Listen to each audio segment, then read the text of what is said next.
నమస్తే నేలతల్లి లైవ్కి స్వాగతం. మారుతున్న టెక్నాలజీతో పాటు కాలానుగుణంగా వ్యవసాయంలో అనేక మార్పులు వస్తున్నాయి.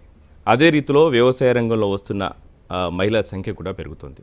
ఒకప్పుడు కేవలం పొలంలో పనిచేసే మహిళలు ఇప్పుడు వ్యవసాయంతో పాటు వాటి అనుబంధ రంగాలను ఆధారంగా చేసుకొని ముందుకు సాగుతున్నారు. ఇక ఈ సంవత్సరం ఐక్యరాజ్య సమితి 2026 సంవత్సరాన్ని అంతర్జాతీయ మహిళా రైతు సంవత్సరంగా కూడా ప్రకటించింది.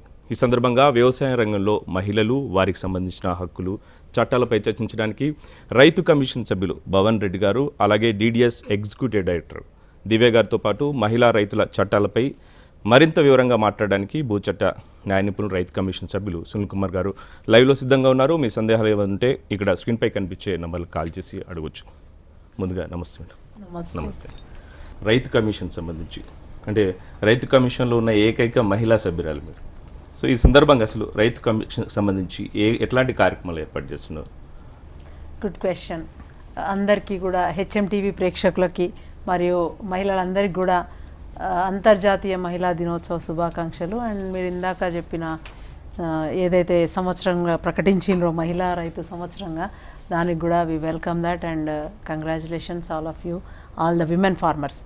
సో ఇకపోతే మీరు చెప్పిన దానికి ఏంటంటే నిజంగా కూడా కమిషన్లో మొట్టమొదటిసారి మన దేశంలో పంజాబ్ తరహాలో ఒక వ్యవసాయ కమిషన్ ఏర్పాటు చేయడము, తర్వాత అందులో కోదండరెడ్డి గారిని చైర్మన్గా పెట్టడం, రైతు కుటుంబం నుంచి అగైన్ పెద్ద రైతు, తర్వాత మమ్మల్ని అందరినీ కూడా మీరు ఇందాక చెప్పిన సునీల్, నేను మేమందరం కూడా మెంబర్స్ను. సో అట్లా అని అందులో మహిళా రైతులు కూడా మీరు చెప్పినట్టుగా గణనీయంగా పెరుగుతున్నారు. సో వాళ్ళ సాధక బాధకాలు ఏంటి, వాళ్ళు విత్తనం విత్తుకున్నప్పటి నుంచి మళ్ళా పంట అమ్ముకునేంత వరకు వాళ్ళకి ఏమేమి చేయొచ్చో దానన్నింటి మీద కూడా మేము సమగ్రంగా ఎప్పుడైనా మహిళా రైతులనే కాదు రైతులందరి గురించి కూడా ఎప్పటికప్పుడు వాళ్ళకి అందుబాటులో ఉంటూ వాళ్ళు ఏదైతే విత్తనం దగ్గర కానీ ఎక్కడైనా ఎదుర్కొంటున్న సమస్యలు, తర్వాత ఈ పెస్టిసైడ్స్, ఈ కల్తీ మందులు ఏవైతున్నాయో అవి వీటన్నిటి దగ్గర కూడా మేము వాళ్ళకు తోడుగా ఉంటూ, ఫర్ ఎగ్జాంపుల్ మొన్న ఒక దగ్గర ములుగులో కానీ లేకపోతే గద్వాల్లో కానీ అట్లా విత్తనాన్ని వాళ్ళు ఏమంటారంటే ఫస్ట్ చెప్పేటప్పుడు 56 రూపీస్ ఇస్తామని, తర్వాత ప్రొడ్యూస్ ఎక్కువ వచ్చిన తర్వాత అసలే ఇవ్వకపోవడం కానీ, లేదంటే గ్రోత్ టెస్ట్ 80 to 85% అంటారు ఫస్ట్, తర్వాత 90 అయితేనే తీసుకుంటామని, ఇట్లా చాలా అట్లా లాట్స్ వాళ్ళ లూసీడ్స్ అన్నీ పెరిగిపోయి పాపం వాళ్ళందరూ కూడా ప్రాబ్లంలో ఉన్నప్పుడు మేము అక్కడికి వెళ్ళడం జరిగింది. ఇట్లానే అదొక ఎగ్జాంపుల్. తర్వాత వాళ్ళకందరికీ న్యాయం చేయడం జరిగింది. అట్లానే నల్గొండలో ఒక వెరైటీ ఆఫ్ వడ్లు ఒక విత్తన కంపెనీ పేరుతోనా లేకపోతే ఆ విత్తన కంపెనీయా తెలీదు, వాళ్ళు అట్లనే మార్కెట్లోకి తీసుకొచ్చి అమ్మడం, తర్వాత 100 days ఒక చేనేమో పొట్టకు వస్తుంది, ఇంకోటేమో ఇంతది విత్తనాలు వస్తాయి, ఇంకొకటేమో ఆల్రెడీ తాల్ వరకు వచ్చేస్తుంది. సో అట్లా ప్రాబ్లం ఎదుర్కొన్న రైతులకు కూడా రాత్రికి రాత్రి మేము వెళ్ళగానే వాళ్ళు బెనిఫిట్ చేసి అంటే నష్టపరిహారం ఇవ్వడం జరిగింది. అట్లానే పసుపు సంబంధించి ఎగ్జాక్ట్లీ అంటే ఉంటాయి అక్కడక్కడ రైతులు చాలా దాన్ని ఫోకస్డ్గా ఉండాలి, చాలా జాగ్రత్తగా ఉండాలి వాళ్ళు. అయినప్పటికీ కూడా ఎంత జాగ్రత్తలు తీసుకొని ఉన్నా కూడా నేను కూడా బీయింగ్ ఏ ఫార్మరు జరుగుతాయి ఒక్కొక్కసారి. మనం విత్తుతాం కానీ అది ఏమీ రాదు, మొలకనే రాదు, అట్లా ఏడ్చిన రోజులు కానీ చేన్ను చూస్తూ ఆ రైతు ఆగమైన రోజులు. మా నాన్న కూడా ఫార్మర్, ఇంకా కూడా ఫార్మింగే చేస్తున్నాం. సో అవన్నీ జరుగుతూ ఉంటాయి. అట్లా నేనేంటంటే రైతు కమిషన్ ఏం చేస్తారు అంటే వీళ్ళందరికీ కూడా ఒక భరోసా, వాళ్ళ రైట్ ఫ్రమ్ ద ల్యాండ్, వాళ్ళ భూ హక్కుల గురించి కానీ వాళ్ళకి ఎక్కడికి పోవన్నో తెలియదు. ఇప్పుడు ఈజ్మెంట్స్ కాడి నుంచి కూడా అక్కడ ఆ సమస్యలతో కూడా వస్తుంటారు మా దగ్గరికి. చిన్న చిన్న సమస్యలు గెట్ల పనిచేస్తారు పాపం. ఇట్లా ఒక ఆఫీస్ ఇస్ దేర్, ఒక కమిషన్ ఉంది మా కోసం పనిచేస్తుంది, వాళ్ళు నిబద్ధతతో ఉన్నారు, ఇంతమంది మన కోసం ఉన్నారని ఒక భరోసా. గవర్నమెంట్కి టైమ్లీ పాలసీస్ మీద అన్నింటి మీద, ఇప్పుడు విత్తన చట్టం ఫర్ ఎగ్జాంపుల్ కేంద్రం ఒక ముసాయిదా పంపించింది. సో దాన్ని చూస్తే నిజంగా కూడా ఆహ్వానించేటట్టుగా లేదు అది. సో విపరీతంగా కంపెనీలకే అది వాళ్ళకే ఖచ్చితంగా అందరినీ పిలిచి తీవ్ర స్థాయిగా విస్తృత స్థాయిలో ఇట్లా డిడిఎస్ లాంటి వాళ్ళని కూడా ప్లస్ రైతులని, మహిళా రైతులను అందరినీ పిలిచి వాళ్ళ సాధక బాధకాలు ఏంది, అసలు ఎట్లా ఉంటే బాగుంటుంది చట్టం అని ప్రత్యేకంగా మళ్ళీ మేము రూపకల్పన చేయడం జరిగింది, పంపించడం జరిగింది. Government has to decide. అంటే మనకు అంటే ఈ విషయం పక్కన పెడితే ఒక మహిళా రైతుల గురించి ఆలోచిస్తే కనుక ఇప్పుడున్న పరిస్థితుల్లో మహిళా రైతులకు అసలు ఎట్లాంటి సపోర్ట్ అవసరం, ఎట్లా ఉండాలి? డెఫినెట్గా అంటే చాలా వరకు ఇప్పుడు అందరూ రైతులే అసలు మామూలుగానే మగవాళ్ళే మహిళలనే కాకుండా కూడా వ్యవసాయానికి దూరం అవుతున్న తరుణం ఇది. అంటే మనకు స్టాట్స్ కూడా అట్లనే చెప్తున్నాయి, every half an hour one farmer is quitting the agriculture అని. అది కొంచెం బాధ అనిపించే టైంలో మళ్ళీ మహిళలను కూడా ఇటువైపు రావడం, ఏదైతే ఈ అర్బనైజేషన్ తర్వాత ఎవరైతే ఫ్యామిలీస్ అన్నీ కూడా మైగ్రేట్ అవ్వడం వల్ల ఇబ్బంది అవుతుంది అక్కడ మనకు వ్యవసాయం అంతా కుంటుపడే టైంలో. అట్లనే ఇప్పుడు బిరీడ్ ఫ్యామిలీస్ ఉంటాయి, పురుషుడు చనిపోతాడు, మహిళలు మిగులుతారు అంటారు మహిళలు. అట్లాంటి వాళ్ళకి ఖచ్చితంగా మనం ప్రోత్సహించాలి, వాళ్ళకు సబ్సిడీస్ ఇంకా పెంచాలి, వాళ్ళను సాఫీగా వాళ్ళు పాపం వాళ్ళ పని చేసుకునేటట్టుగా అది. తర్వాత మహిళలు మొదటి నుంచి అయినా వ్యవసాయం అంటే పురుషుడు ఒక్కడితోనే కాదు, కోయడము, కలవడము, అన్నీ కూడా విత్తడం, అన్ని దగ్గర నుంచి మహిళ పాత్ర ఉంటుంది, అందులో మెజారిటీ పాత్ర ఉంటుంది. పురుషుడు ఏం చేస్తారు, వేసి వ్యవసాయం కాకుండా వేరే పనులు కూడా ఉంటాయి, అన్ని చక్కబెట్టుకునేప్పటికీ మహిళ అక్కడే ఉండి క్షేత్రంలోనే ఉండి తనే చూసుకుంటారు. సో అట్లాంటప్పుడు వాళ్ళకి మనం సపోర్ట్గా ఉండాలి, అది అవన్నీ కూడా జరుగుతూ ఉంటాయి.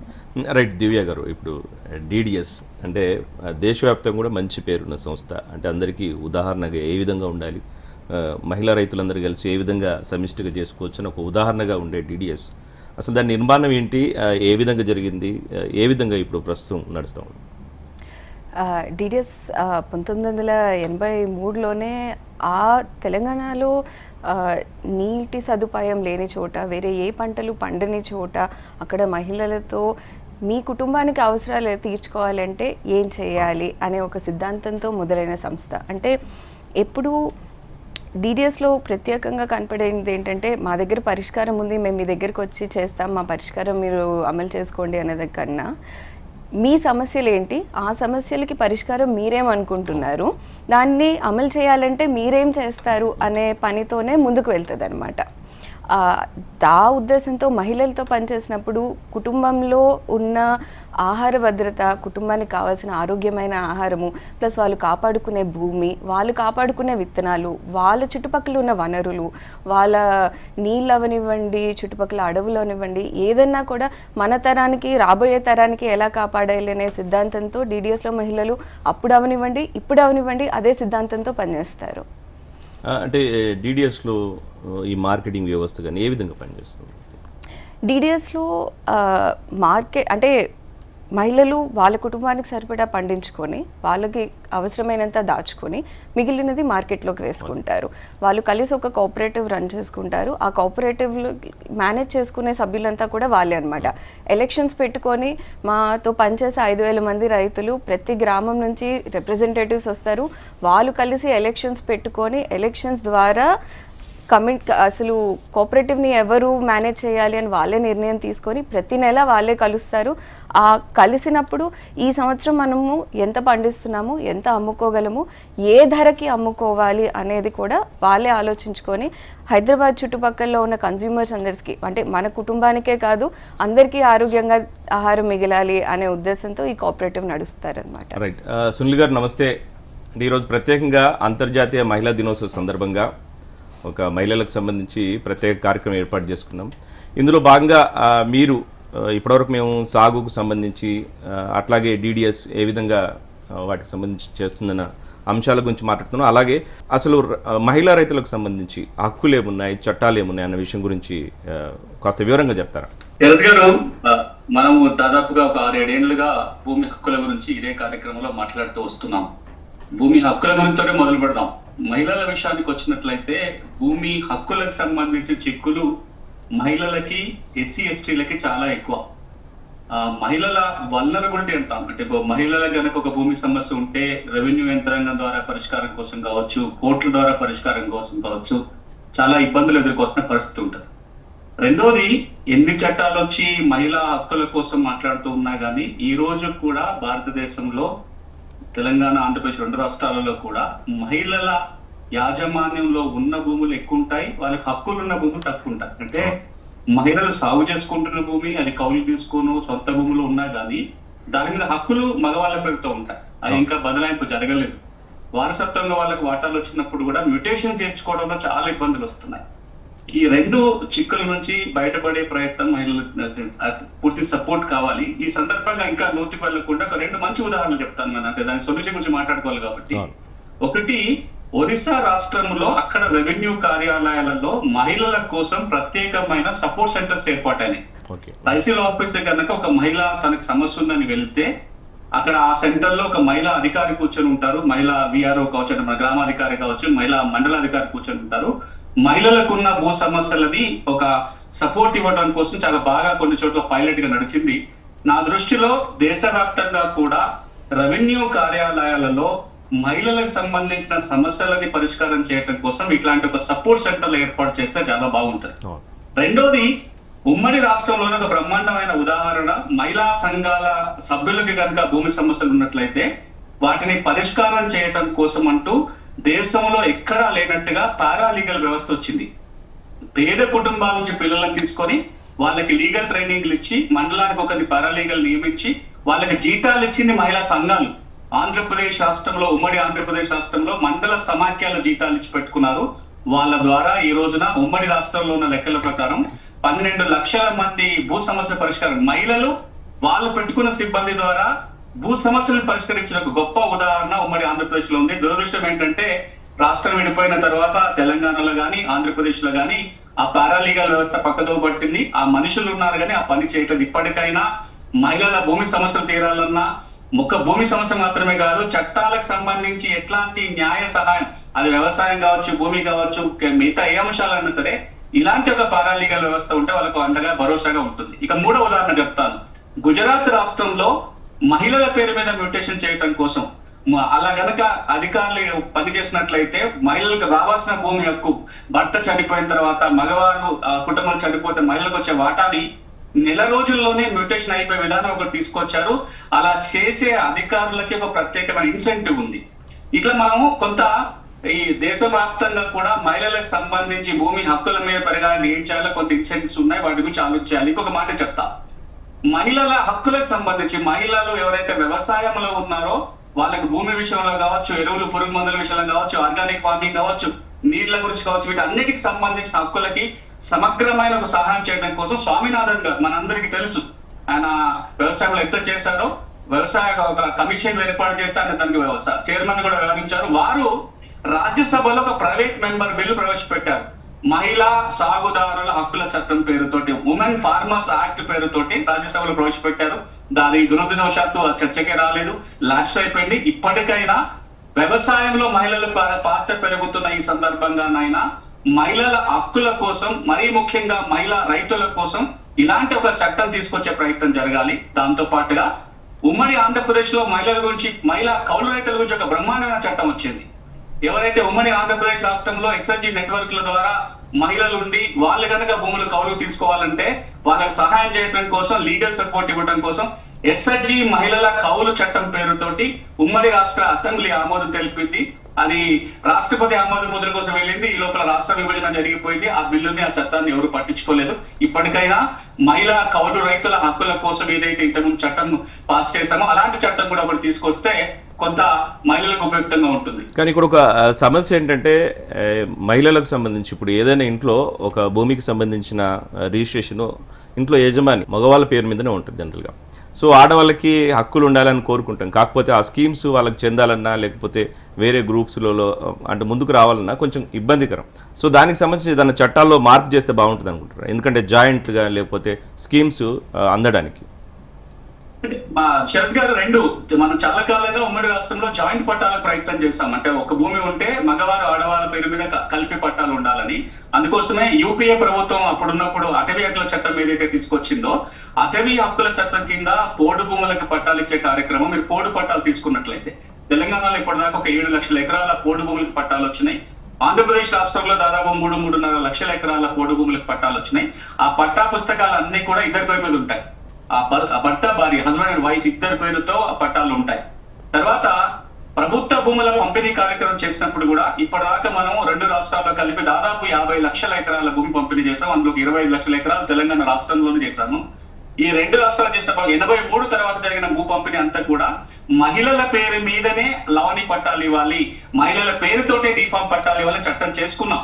ఎక్సెప్షనల్ కేసులో తప్ప రూల్ ఏంటంటే అసైన్మెంట్ భూములు మహిళల పేరుతో ఇవ్వాలి. అంతేకాదు ఇంటి స్థలాలు ఇచ్చినప్పుడు కూడా మహిళల పేరుతోటే ఇవ్వాలని చట్టం ఉంది. దాంతో పాటుగా వారసత్వ చట్టాలు సవరించుకొని ఎన్టీ రామారావు గారు ముఖ్యమంత్రిగా ఉన్నప్పుడు మహిళలకి ఆస్తిలో సగభాగం వాటా కల్పిస్తూ చట్ట సవరణ జరిగింది. 2005లో యూపీఏ ప్రభుత్వం దేశవ్యాప్తంగా కూడా అదే సవరణ అమల్లోకి తీసుకొచ్చింది. ఆ చట్టం ఏమంటుందంటే కుటుంబ ఆస్తిలో, ఉమ్మడి ఆస్తిలో మగపిల్లలతో సమానంగా ఆడవారికి కూడా హక్కులు ఉంటాయి. ఇది ఈ కాగితాలు అయితే బాగా కనబడుతున్నాయి, కానీ ఎక్కడైనా ఈ హక్కులను సాధించుకోవడంలో మహిళలు చాలా ఇబ్బందులు ఉంటాయి. చట్టం తెలియకపోవడం కావచ్చు, చట్టం తెలిసినా కుటుంబానికి వ్యతిరేకంగా కోర్టుకు ఇంకెక్కడో వెళ్ళలేని పరిస్థితి కావచ్చు, వెళ్ళాలనుకున్నప్పుడు కూడా తగిన న్యాయ సహాయం అందకపోవటం కావచ్చు. ఈ నేపథ్యంలో మహిళల భూమి హక్కుల మీద, మొత్తంగా మహిళల హక్కుల మీద పెద్ద ఎత్తున ప్రచారం జరగాలి, అవగాహన పెంపొందించే కార్యక్రమం జరగాలి. వాళ్ళకి అవసరమైనప్పుడు ఆసరాగా న్యాయ సహాయాన్ని ఉచితంగా అందించే కార్యక్రమాలు కూడా పెరిగినప్పుడు మాత్రమే చట్టంలో రాసుకున్న నియమాలు వాస్తవ రూపంగా మహిళలకు ఉపయోగపడే పరిస్థితి చేరుకుంటాం. భవన్ గారు, ఇప్పుడు మనం చూస్తే జనరల్గా ఇప్పుడు మామూలు సాధారణంగా వ్యవసాయం చేసే క్రమంలో పెట్టుబడి భారం విపరీతంగా పెరిగిపోతుంది. పెట్టుబడి భారం పెరిగి రైతు నష్టపోయే పరిస్థితికి వస్తుంది. కామన్గా మగవాళ్ళే ఇట్లాంటి ఇబ్బందులు ఎదుర్కొంటే మహిళా రైతులు పాపం అలా ఏ విధంగా ముందుకు రావాలి, ఎట్లాంటి సపోర్ట్ అవసరం? నిజంగానే ఇది చాలా ఇంపార్టెంట్ పాయింట్. ఎవరైతే రైతే మహిళా జనరల్ పక్కన పెడితే, సో ఒక్కోసారి మనం అనుకున్నాం కదా ఇందాక, విత్తినాక ఇంకా సింకింత పెద్ద విపత్తు అని. సో అట్లా ఈ ఆడవాళ్ళని మగవాళ్ళని కాకుండా వాళ్ళు సహకార వ్యవసాయం కానీ కలిసి కోఆపరేటివ్ ఫార్మింగ్, సో అట్లా కానీ ఇందాక మనకు దివ్య గారు చెప్పిండ్రు కదా, అట్లా వాళ్ళ డిడిఎస్లో చేస్తున్న ఎగ్జాంపుల్ ఉంది. అది కానీ తర్వాత పండించిన దానికి వాల్యూ ఆడెడ్ ప్రోడక్ట్గా తయారు చేసి మన దగ్గర నారాయణపేటలో వీళ్ళతో పాటు సక్సెస్ స్టోరీస్ ఉన్నాయి మనకు. వీళ్ళు నడుపుతున్నారు ఎస్ఎస్జి నుంచి మన ఈ సీతాఫల్ పల్ప్ తీసేది, అట్లాంటి ప్రాసెసింగ్ యూనిట్. తర్వాత ఇప్పుడు వరంగల్లో ఒకటి టమాటో ప్రాసెసింగ్ యూనిట్ స్టార్ట్ అయింది. అంటే దే మేక్ దట్ కెచప్స్, తర్వాత ఈ సాసెస్, తర్వాత జామ్స్, పౌడర్స్, వరుగులు ఉంటాయి కదా, అవి కూడా సన్ రైడ్ టమాటోస్ అవి కూడా చేస్తున్నారు. ఉదాహరణకి ఇప్పుడు 10 రూపాయల కిలో వస్తుంది కదా, అది 10 రూపాయలు కాదు. ఒక్కోసారి అయితే దయనీయ స్థితి ఏంటంటే తెంపి పారబోస్తారు, తెంపేయడానికి లేకుండా కూడా అట్నే దున్నేస్తారు కూడా. తెంపితే ఇంకా కూలీల ఖర్చు కూడా ఇది ఇబ్బడి ముబ్బడిగా అవుతుంది. సో అట్లాంటి టైంలో ఇది ఇంకా ఇయర్ అరౌండ్ ఉంటుంది, ఇయర్ లాంగ్ ఉంటుంది. సో అట్లాంటి అవన్నీ కూడా చేసుకోవచ్చు. దాంతోనే కాకుండా ఓన్లీ ఈ ఫార్మింగ్ మీదనే డిపెండ్ కాకుండా, నేను చిన్నప్పుడు అంతెందుకు నేను ప్రౌడ్గా చెప్పుకుంటా, మా నాన్న బర్లపాలెం అంతే, నేను బర్లపాలెం మీద చదువుకున్నాను. నేను ఇంటిగ్రేటెడ్ అగైన్ ఫార్మింగ్. సో దీంతో పాటు పాడి అనుబంధ రంగాలు ఏవైతే ఉన్నాయో, వ్యవసాయ ఆధారిత రంగాలు, అనుబంధం. సో ఇవన్నీ కూడా ఎపికల్చర్, సెరికల్చర్ ఇవాళ చాలామంది చేస్తూ ఉన్నారు. రకరకాల మళ్ళీ ఎపికల్చర్లో కూడా మనం మ్యాంగో ప్లాంటేషన్ పక్కన కనుక బాక్సెస్ పెడితే మ్యాంగో హనీ అని, ఇట్లా అకేషియా హనీ అని రకరకాలుగా, అంటే brain and sky is the limit అన్నట్టు. మనం అట్లా చేసుకోగలిగితే, పెంపొందించుకోగలిగితే, నాట్ ఓన్లీ దట్, మన దగ్గర ఇప్పుడు సెరికల్చర్ మనం ఇప్పుడు వరల్డ్లోనే టాప్ ర్యాంకింగ్లో ఉన్నాం. ఇండియాలో తెలంగాణ నెంబర్ 1లో ఉంది. సో మన దగ్గర మల్బరీ తోటలు నచ్చినప్పుడు చాలా ఉండేది, స్కూల్కి పోయి వచ్చి ఆకులు తెంపి వాటికి వేసేది. కాలక్రమేణా అందరు కూడా ఈ వాటర్ సోర్సెస్ పెరిగా, లేకపోతే ఈజినెస్ వల్లనో, లేకపోతే వంగలేనితనం అంటారు కదా, సో పని ఎవరు చేస్తారులే అని ఈజీ థింగ్స్ అలవాటు పరుచుకుందామని మొత్తం వరి వైపు మొత్తం మళ్ళీండ్రు. సో ఇప్పుడు మనం చేయాల్సింది అదే అనమాట. సో కొంచెం లాభసాటి పంటలను పెంచుకుంటూ ఆదాయం, సపోజ్ మ్యాంగో ఉన్నది, దాన్ని వరుగులు చేయడం, ఆమ్చూర్ పౌడర్ అని చాలా, అసలు బయట యూ వోంట్ బిలీవ్, మన దగ్గర ఇక్కడ $1 $2 అంటే ఇంతింత గ్రాములలో, 50 గ్రాములలో అట్లా అమ్ముతారు అన్నట్టు అక్కడ ప్యాకింగ్ చేసి. ఈవెన్ మునగాకు నవ్వు, తర్వాత aloe vera, there is lot of scope. ఇట్లాంటివన్నీ చేస్తూ ఏది వేస్ట్ కాదు. ఇక మునగనైతే చెక్క, మీకు తెలుసు కదా, చెక్క, ఆకు, గింజలు, ఎండిపోయిన ఈ కాయలు అన్నీ సేమ్ లైక్ అలోవెరా కూడా అంతే. సో హెర్బల్ ప్రోడక్ట్స్గా, లేకపోతే సౌందర్య సాధకాలే కాకుండా హెల్త్ పరంగా కూడా అట్లా మెడిసినల్ వాల్యూస్ ఉన్నాయి. అట్లాంటి ఎగ్జాక్ట్లీ అవన్నీ కూడా మళ్ళా షెల్ఫ్ లైఫ్ ఎక్కువనే ఉంటుంది, అవేం పాడయ్యే వస్తువులు కాదు. సో ప్రాసెస్ ఇండస్ట్రీస్ అట్లాంటివన్నీ పెట్టుకొని మహిళలందరూ కూడా చాలా ప్రోత్సాహకాలు ఉంటాయి వాళ్ళకి. నాబార్డ్ నుంచి కూడా రుణాలు ఉంటాయి. తర్వాత మన దగ్గర నుంచి కూడా, స్టేట్ గవర్నమెంట్ నుంచి కూడా ఇప్పుడు మొత్తం మహిళలకే కదా చేసేది. ప్రభుత్వం, కాంగ్రెస్ ప్రభుత్వం వచ్చినప్పటి నుంచి కూడా గౌరవ ముఖ్యమంత్రి గారు రేవంత్ రెడ్డి గారు నిజంగా కూడా వాళ్ళని మహాలక్ష్ములను చేయడానికి, ఇప్పుడు ఎట్లయితే పెట్రోల్ బంకులు పెట్టించి పెట్రోల్ అమ్ముకోమన్నట్టు, తర్వాత బస్సులు కొనిచ్చి నడుపుకోమన్నట్టు, అట్లనే వాళ్ళు కూడా ఇండస్ట్రీస్ అన్నీ కూడా ఇవి పెట్టి, ప్రాసెస్ ఇండస్ట్రీస్ అయినా సరే, లేదంటే వ్యవసాయం కూడా ఎస్టాబ్లిష్ చేసి వ్యవసాయం చేసుకోండి అని అదొక ఎంప్లాయ్మెంట్ లాగా చేస్తే డెఫినెట్గా లాభాలు ఉంటాయి. అంటే ఏదైనా మితిమీరి ఏదైనా జరిగినా కూడా గవర్నమెంట్ సపోర్ట్ ఉంటుంది. సో అట్లాంటి టైంలో అధిక సంఖ్యలో మహిళలు కూడా దీన్ని ఒక ఏమంటారు వృత్తిగా ఎంచుకొని కూడా వస్తారు. సో అట్లా ఆ దిశగా మనం ఇప్పుడు పోవాల్సిన అవసరం ఉంది. దివ్య గారు, ఇప్పుడు అంటే చిన్న సన్నకారు రైతులు కూడా మీ దగ్గర డిడిఎస్లో చాలా చిన్న రైతులు నిజం చెప్పాలంటే పాపం వాళ్ళు సాగు చేసుకోవడం చాలా ఇబ్బంది పడతారు. అట్లాంటి వాళ్ళను కూడా ఒక రైతులుగా చేసి వాళ్ళ స్వతహాగా ప్రాసెసింగ్ చేసుకొని మార్కెట్లో అమ్ముకునే స్థాయికి తీసుకొచ్చారు. సో వీటికి సంబంధించి ఎట్లాంటి శిక్షణ ఇస్తారు? అంటే శిక్షణ ఇస్తారా లేకపోతే వాళ్ళు ఒక యూనిట్గా ముందుకెళ్తారు? అంటే రైతులు వాల్యూ ఎడిషన్ చేసుకుంటే ఇంకా బెటర్ ప్రోడక్ట్స్ చేసుకుంటే బాగా ఆదాయం వస్తుంది అని అందరికీ తెలిసిన విషయమే. అందరూ ఆ దిశగా వెళ్ళాలి అని ఆలోచిస్తారు. కానీ ఏమవుతుందంటే ఒక ప్రోడక్ట్ రైతు వ్యవసాయం చేసి టమాటాలు అమ్ముతున్నారు అనుకోండి, చుట్టుపక్కల రైతులు మాత్రమే వాళ్ళకి కాంపిటీషన్ అవుతారు. అదే ఆ టమాటా ప్యాకెట్ చేసి కెచప్ అమ్మాలనుకోండి, కిసాన్ వీళ్ళందరికీ పెద్ద పెద్ద ఇంటర్నేషనల్ బ్రాండ్స్ అందరూ వాళ్ళకి కాంపిటీషన్ అవుతారు. అంటే వాల్యూ చైన్లో పైకి వెళ్ళే కొద్దీ వాళ్ళ కాంపిటీషన్ అంతే స్ట్రాంగ్గా అవుతుంది అనమాట. పక్క రైతుతో కంపీట్ అవ్వాలి అంటే నాకు కావాల్సిన స్కిల్స్ వేరు. అదే నేను మా ఊర్లో మార్కెట్లో కంపీట్ అవ్వాలి, ఒక మహిళా రైతుగా ముఖ్యంగా అక్కడికి వెళ్ళి నేను చేసుకోవాలంటే కావాల్సిన స్కిల్స్ వేరు. హైదరాబాద్ మార్కెట్లో ఇప్పుడు మా రైతులు చేస్తారు ready to eat products, ready to cook products కూడా చేస్తామన్నమాట కోఆపరేటివ్లో. ఆ ప్రోడక్ట్ని హైదరాబాద్లో తెచ్చి అమ్మాలి అంటే వాళ్ళు ప్రతి ఒక్క ఇంటర్నేషనల్ బ్రాండ్తో, వాళ్ళ మార్కెటింగ్తో, వాళ్ళ ప్యాకేజింగ్తో, వాళ్ళకున్న రీసోర్సెస్తో కంపీట్ చేయాల్సి వస్తుంది అనమాట. దీనికి కావాలంటే అంటే డిడిఎస్ దగ్గరే కాదు బయట కూడా ఈ వాల్యూ చైన్లో ఫార్మర్స్ డెవలప్ అవ్వాలి అంటే దానికి కావాల్సిన ఇన్వెస్ట్మెంట్ చాలా చేయాల్సి వస్తుంది. ముఖ్యంగా మహిళా రైతుల దగ్గర ఏమవుతుందంటే భూమి వాళ్ళ చేతుల్లో లేదు, మహిళల్ని రైతులుగా గుర్తించరు అని ఆల్రెడీ మాట్లాడారు. అంటే వాళ్ళకి బ్యాంక్ లోన్స్ కావాలన్నా, వాళ్ళకి ట్రైనింగ్స్ కావాలన్నా, ఇప్పుడు ఎక్స్టెన్షన్ సపోర్ట్ చూస్తే దేశంలో 20% మాత్రమే ఎక్స్టెన్షన్ సపోర్ట్ మహిళలకి వెళ్తుంది, మగవాళ్ళకి మిగతాది వెళ్తుంది. క్రాప్ లోన్స్ చూస్తే మగవాళ్ళకి వెళ్తుంది. అంటే లైవ్లీహుడ్ సపోర్ట్లో కూడా అది క్యాపిటల్ అవనివ్వండి, ట్రైనింగ్ అవనివ్వండి, వ్యవసాయం చేసే దగ్గర నుంచి, వస్తువు తయారు చేసే దగ్గర నుంచి, దానికి కావాల్సిన క్యాపిటల్ దగ్గర నుంచి, మార్కెట్కి తీసుకెళ్ళడం దగ్గర నుంచి, దానికి కావాల్సిన ఇన్పుట్స్ కొనుక్కునే దగ్గర అవనివ్వండి, ప్రతి ఒక్క దాంట్లో కూడా ఆ సపోర్ట్ సిస్టమ్ క్రియేట్ చేయకపోతే జరగదన్నమాట.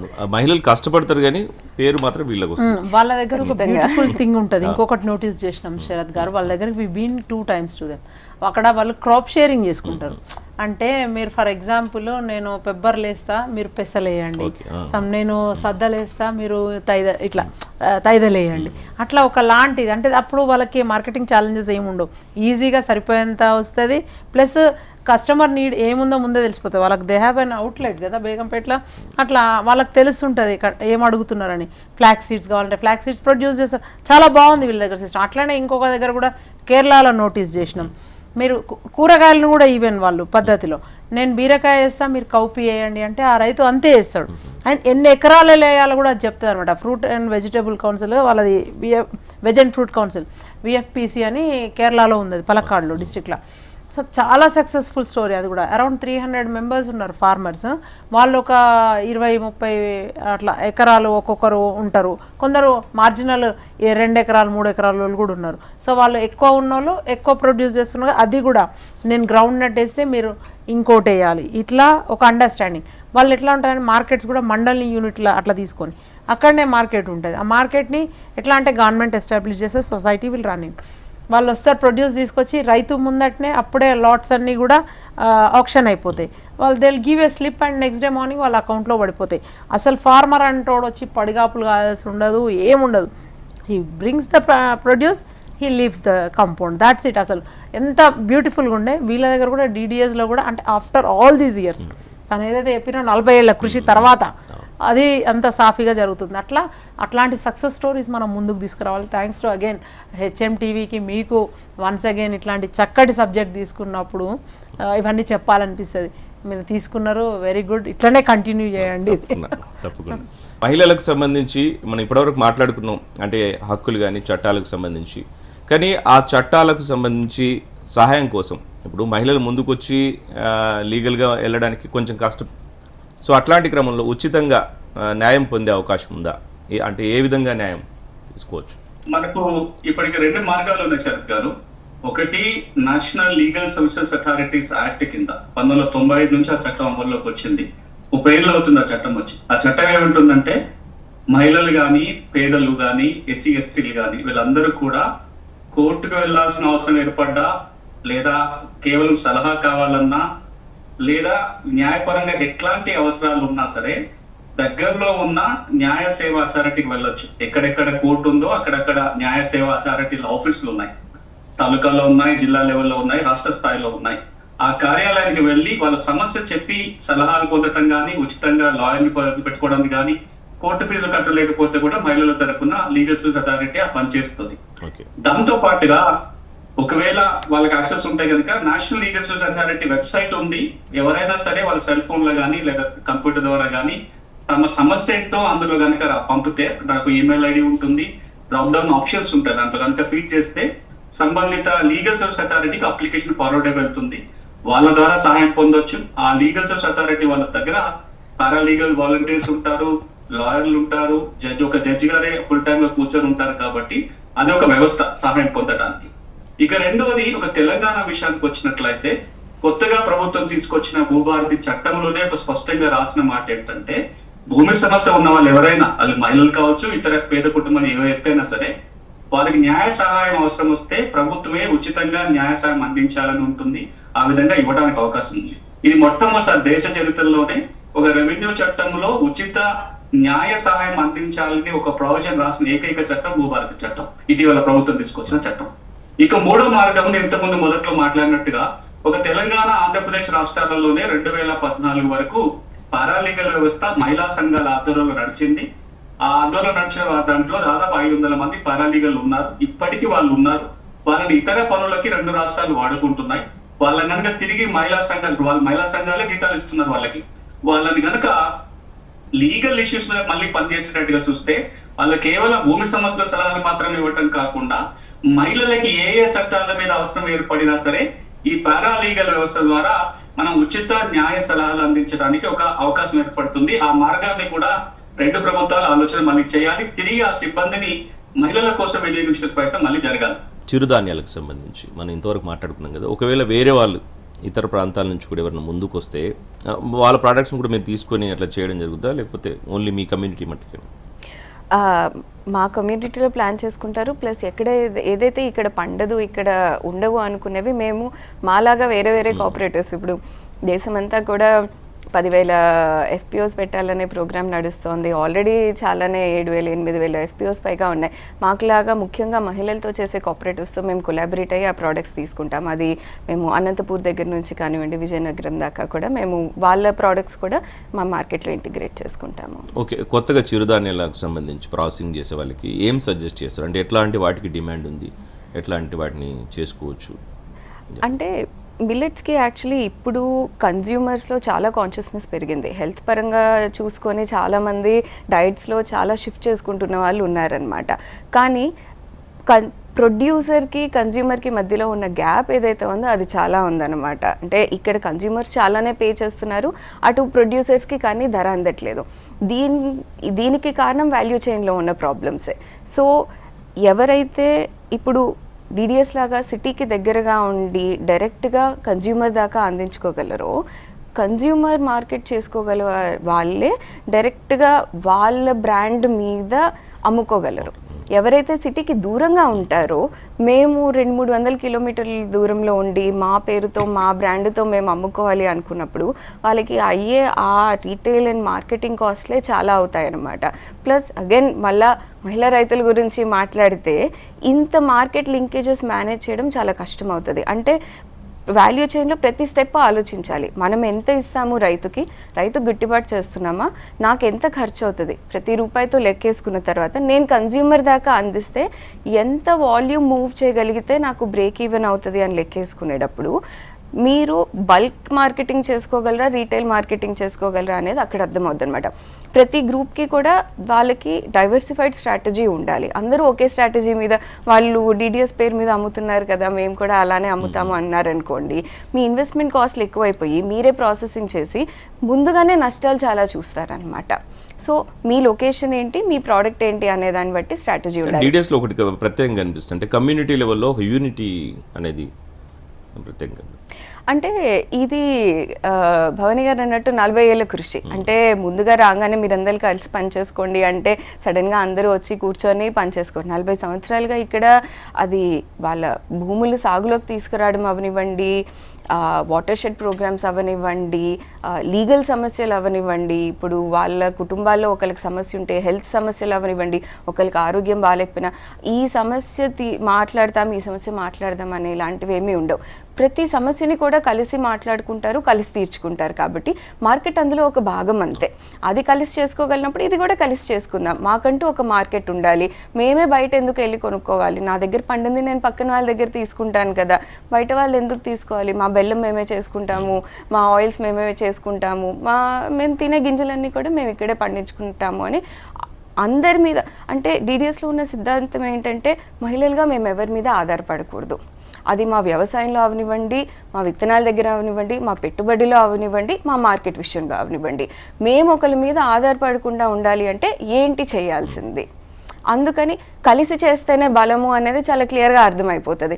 ఎవరి మీద ఆధారపడకూడదు అంటే మన మీద మనమైనా ఆధారపడాలి కదా, బయట వాళ్ళ మీద ఆధారపడకూడదు అనుకుంటే మనం కలిసి ఎట్లా చేసుకోవాలి. అందుకనే ఆ యూనిటీ ఉంటుంది. మరి ఇంతకుముందు మనం సునీల్ సార్తో మాట్లాడినట్టు ఈ హక్కులకు సంబంధించి చాలా మటుకు చాలా ఇబ్బందులు ఉన్నాయి మహిళా రైతులకు ప్రత్యేకంగా. సో మీరేం సజెస్ట్ చేస్తారు హక్కులకు సంబంధించి? వాళ్ళందరూ కూడా ఏమంటారు, ఇప్పుడు సునీల్ గారు చెప్పినట్టుగా వాళ్ళ హక్కులను వాళ్ళు తెలుసుకోవాలి. తర్వాత మేమందరం కూడా సపోర్ట్గా ఉంటాం. సో వాళ్ళు వన్స్ భూమి మీద వాళ్ళకు కూడా రైట్స్ ఉన్నప్పుడు చాలా ఈజీ అవుతుంది. మీరు అన్నట్టుగా అసలు భూమి మీదనే హక్కు లేకపోతే కాన్ఫిడెన్స్ వస్తుంది, ఎగ్జాక్ట్లీ ఇది నాది అని. కానీ అప్పట్లాగా లేదు, ఇప్పుడు చాలా వరకు మారిపోయింది. ఒక కుటుంబంలో ఒకటే అమ్మాయి ఆడ కూతురు పుట్టింది అనుకోండి, ఆటోమేటిక్గా ల్యాండ్ ట్రాన్స్ఫర్ తండ్రి నుంచి అయితే కూతురుకు వస్తుంది. అండ్ ఇప్పుడు కూడా సమానము అయితే ఏవైతే వచ్చిందో 86 తర్వాత అనుకుంటా కదా యాక్ట్. సో దాని తర్వాత అందరు కూడా పాలు పంచుకుంటున్నారు, అడుగుతున్నారు. ఏదో అలాంటి వాళ్ళ మాత్రం మేము అడుగుతలేము, మంచిగా చదువుకున్నాం ఓకే.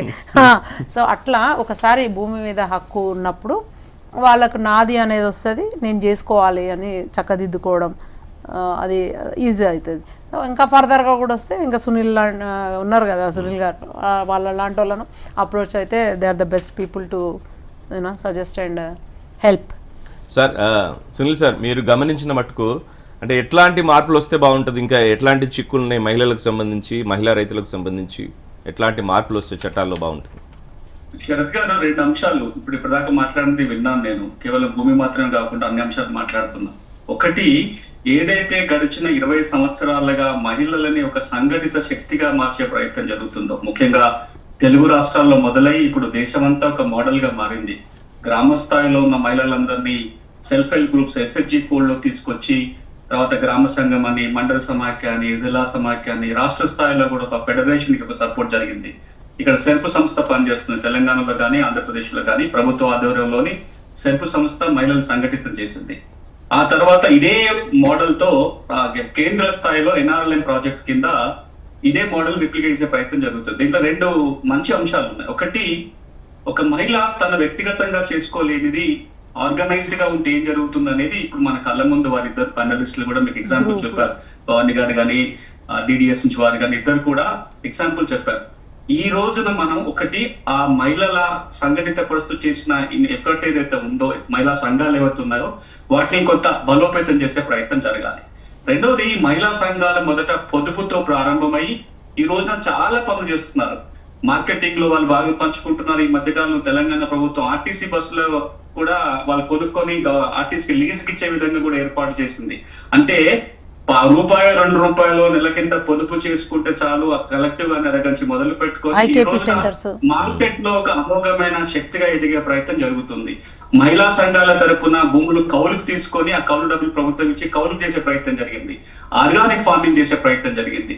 వీటన్నిటిని ఇన్స్పిరేషన్ గా తీసుకొని మహిళల పాత్ర మరింత కొంత పెంచుతూ, ఇప్పుడు ఈ మార్కెటింగ్ గురించి మీరు ఇప్పటిదాకా మాట్లాడారు. ఈ ఆర్గనైజేషన్ మనం వాడుకోగలిగితే మార్కెటింగ్ చాలా సులభమైన పరిష్కారం దొరుకుతుంది. దాన్ని మనం కొంచెం ముందుకు తీసుకెళ్ళాలి, మొదటిది. రెండోది, ఇప్పటికైనా స్వామినాథన్ గారు సూచించినట్టుగా మహిళా రైతుల కోసం ఒక లీగల్ ఫ్రేమ్వర్క్ ని తయారు చేసే ప్రయత్నం చేయాలి. అలాంటి చట్టం కనుక రాగలిగితే మరింత శక్తితో వస్తుంది. ఇక మూడో అంశం ఏంటంటే, మీరు గమనించి చూస్తే ఏటేటా వ్యవసాయంలో మహిళల పాత్ర పెరుగుతుంది. వ్యవసాయ కార్మికులుగా కావచ్చు, రైతులుగా కావచ్చు, కౌలు రైతులుగా కావచ్చు, మహిళల సంఖ్య చాలా పెరుగుతూ వస్తుంది. వ్యవసాయంలో మహిళల పాత్ర పెరిగినప్పుడు మహిళలకు కూడా ఒక ప్రత్యేకమైన అవసరాలు ఉంటాయి, ఒక ప్రత్యేకమైన సపోర్ట్ చేయాల్సిన అవసరం ఉంటుంది. కాబట్టి ఫెమినైజేషన్ ఆఫ్ అగ్రికల్చర్ జరుగుతుంది. Feminisation of agriculture department, feminisation of agriculture governance కూడా జరిగినట్లయితే మనం ఆశించిన స్థాయిలో వాళ్ళకు సపోర్ట్ చేయగలుగుతాం. ఇక చివరిగా ఏంటంటే, మహిళలకు సమస్య మగవారి సమస్య కాకుండా విజన్ 2047 మనం మాట్లాడుతున్నాం. స్వాతంత్రం వచ్చిన 100 ఏళ్ళకి ఈ దేశం ఎట్లుండాలో మనం కలలు కంటున్నాం. ఆ కలలుగానే భారతదేశంలో, ఆ కలలుగానే తెలంగాణ రాష్ట్రంలో, ఆ కలలుగానే ఆంధ్రప్రదేశ్ రాష్ట్రంలో మహిళల పాత్ర ఎట్లుండాలని మనం మాట్లాడుకోవాలి. అది వ్యవసాయం కావచ్చు, మార్కెట్ కావచ్చు, ఇంకేదైనా కావచ్చు, అన్ని రంగాలలో రాబోయే 20 ఏళ్లలో దేశం ఎక్కడ ఉండాలి, రాష్ట్రం ఎక్కడ ఉండాలి చర్చలో, ఆ చర్చలో మహిళ ఎక్కడ ఉండాలి, మహిళ పాత్ర ఏమి ఉండాలని కనుక మనం ఒక్కసారి ఆలోచన చేస్తే చాలా సొల్యూషన్స్ ఆటోమేటిక్ గా మన ముందు కనపడతాయి. అదే ఇన్ అడిషన్ టు సునీల్ గారు చెప్పినట్టు చట్టాల అదొకటి సబ్జెక్ట్, అది పక్కన పెడితే ఇవన్నీ కూడా ఒడిదుడుకులను తట్టుకోవడానికి ఇందాక వస్తుంటే ఒక ప్రోగ్రామ్కి వెళ్ళేసి వచ్చిన ఒక పాట, వాళ్ళు ఏం చెప్తారంటే కట్టెంట పోయేటి బండ్లు ఎవరి బండ్లు అంటే, వీళ్ళు చెప్తారు మా అన్నల బండ్లు జొన్నాల బండ్లు అని చెప్తారు. అంటే ఈ బండ్లు కట్టుకొని జొన్నలు కొట్టేది అంటే, ఈ వరి అనేది అప్పట్లో లేదు, అంటే మిగతా అన్ని పంటలు కూడా అంతే ఈక్వల్గా ఉన్నాయి. సో ఆ బండ్ల ప్లేస్లో ట్రాక్టర్లు వచ్చినాయి, ఆ మెషినరీ అంత వచ్చింది, హార్వెస్టింగ్ ఇప్పుడు చూడండి. అప్పట్లాగా ఇప్పుడు మా ఏడుగురు అన్నలు కుప్పలే నూరువంగా మా ఏడుగురు వదినలు రాసులే పోయాంగా అని ఆ పాట సారం. ఈ కుప్పలు నూర్చేది లేదు, రాసులు పోసేది లేదు, mechanisation they made as easy ఇప్పుడు జాబ్. అందుకనే మహిళలు కూడా చేయొచ్చు. ఇప్పుడు స్ప్రేయర్స్ ఉంటాయి, డ్రోన్స్ ద్వారా వాళ్ళు అవర్లీ ఇంత అని తీసుకొని వచ్చి ఎక్స్పర్టైజ్ వాళ్ళు వచ్చి స్ప్రే చేసి పోతారు. అంటే is of doing the job అనేది తెలుసుకోగలిగితే చాలు. అది ఎవరైనా చేయొచ్చు, చిన్నపిల్లల దగ్గర నుంచి పెద్దోళ్ళు కానీ ఎవరైనా చేయొచ్చు. సో అట్లా ఆర్గనైజ్డ్గా చెప్పినట్టుగా ఇంకొకటి అదే ఎఫ్పిఓస్ కనుక సంఘటితమై అందరూ కూడా cooperative farming, as I said, ఇది మనమంటే ఇంటిగ్రేటెడ్ ఫార్మింగ్, ఇవన్నీ అనుబంధ రంగాలు ఇవి. ఇటేమో అందరు కలిసి గ్రూప్గా చేసుకుంటే కనుక ఓకే. అంటే ఒక రైతు కమిషన్లో ఒక మహిళా మెంబర్గా మహిళలకు సంబంధించిన మహిళా రైతులకు సంబంధించి ఎట్లా ఉంది, ఎట్లాంటి కార్యాచరణ ఉంది, ఎట్లాంటి ఆలోచన ఉంది రైతు కమిషన్? Very good. అదే ఇప్పుడు మనము ఆల్రెడీ పాలసీ తీసుకొచ్చిండు, ఇన్ని రోజులు అది లేకుండే, ఒక ఎఫ్పిఓ మీద పాలసీ లేకుండే. సో ఇప్పుడు అది తీసుకొచ్చిన తర్వాత డెఫినెట్గా అందరూ కూడా వీళ్ళందరూ గ్రూప్ అవుతూ ఎఫ్పిఓలు ఫామ్ అవుతూ అవి చేస్తూ ఉంటారు. అదే కాకుండా ఇంకా కూడా ఏమంటారు, వీళ్ళకి అవగాహన సదస్సులు మహిళలకి, తర్వాత ఈ మేళాలు ఇవన్నీ కూడా పెడుతూ ట్రైనింగ్స్ ఇవన్నీ ఇస్తూ ప్రోత్సహించగలిగితే, యాజ్ ఐ సెడ్, ప్రభుత్వం నుంచి సపరేట్గా మహిళలకి వాళ్ళ మార్కెట్ చేసుకోవడానికి వాళ్ళ ప్రొడ్యూస్ని, ఇప్పుడు రైతు బజార్లు అట్లాంటివి ఉన్నాయి కదా, అట్లా మహిళలకు మా దగ్గర వస్తుంటే కొన్ని ఉన్నాయి, సిద్దిపేట టు హైదరాబాద్ వస్తుంటే సపరేట్గా వాళ్ళకి మహిళలకు మాత్రమే అది. సో అక్కడ పురుషులు చేయడానికి వీలేదు, అంటే వాళ్ళ is of doing business again మళ్ళీ. సో అట్లాంటివన్నీ కూడా కాన్ఫిడెన్స్ లెవెల్స్ పెంచాలి వాళ్ళని. చాలా డబల్ హెల్ప్ గనక మనం చేయగలిగితే, మెన్ ఏముంది ఈజీగా చేయగలుగుతారు. ఇప్పుడు ఈ మెకనైజేషన్ ఇదంతా కూడా మహిళలకు, ఈ ఫామ్కి ఇన్పుట్స్ ఉన్నాయి, ఇన్పుట్ సబ్సిడీస్ ఉన్నాయి, ఎక్కువ వరకు మహిళలకు అందియగలిగితే, ఫస్ట్ లిస్ట్ రాగానే మీ దగ్గరికి ఫస్ట్ ఇట్లా చూసుకొని ఆర్డర్లా మహిళలు ఉంటే ఫస్ట్ మహిళలకు ఇస్తే ఇంకా బాగుంటుంది అనేది ఆ దిశగా మేము కూడా ప్రపోజల్స్ పంపడం జరిగింది. ఓకే దివ్య గారు, డిడిఎస్ అనుభవంతో చిన్న సన్నకారు రైతులకు అంటే మీరు ఇచ్చే సజెషన్ ఏంటి? ఏ విధంగా అంటే ప్రత్యేకంగా మహిళా రైతులకు ఏ విధంగా ముందుకు పోవాలి అనే విషయం గురించి? యాక్చువల్లీ మహిళా రైతుల కన్నా రైతులకి సపోర్ట్ చేసే విషయం మీద మాట్లాడుకోవాలి. ఎందుకంటే వాళ్ళు చేసే కష్టం వాళ్ళు చాలానే చేస్తారు. నేషనల్ డేటా చూపిస్తోంది మగవాళ్ళు 9 గంటలు పనిచేస్తే ప్రతి ఇంట్లో మహిళలు 10 గంటలు పనిచేస్తున్నారని. వాళ్ళు ఇంట్లో పని బయట పని లెక్కేసుకుంటే గంట సేపు ఎక్కువ పనిచేస్తున్నారు ప్రతిరోజు. ఇప్పుడు సునీల్ గారు చెప్పినట్టు వ్యవసాయంలో నుంచి మగవాళ్ళు వెళ్ళిపోతున్నారు. తెలంగాణ రాష్ట్రంలో 50% కూడా గ్రామాలలో మగవాళ్ళు వ్యవసాయంలో పనిచేయట్లేదు, కానీ 80% దాకా ఆడవాళ్ళు పనిచేస్తున్నారు.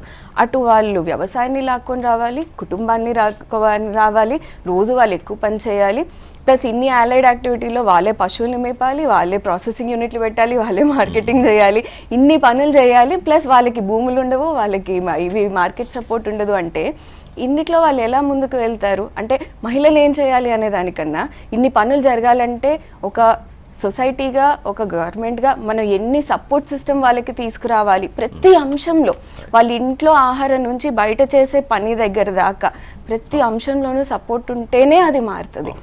Right, thank you so much ఇందులో పాల్గొన్నందుకు. Thank you so much Sunil గారు. ఈరోజు మనం మహిళలకు సంబంధించిన చట్టాలు, హక్కులు, వీటితో పాటు వ్యవసాయ రంగంలో మహిళల పాత్ర ఏంటన్న గురించి చాలా వివరంగా మాట్లాడుకున్నాం.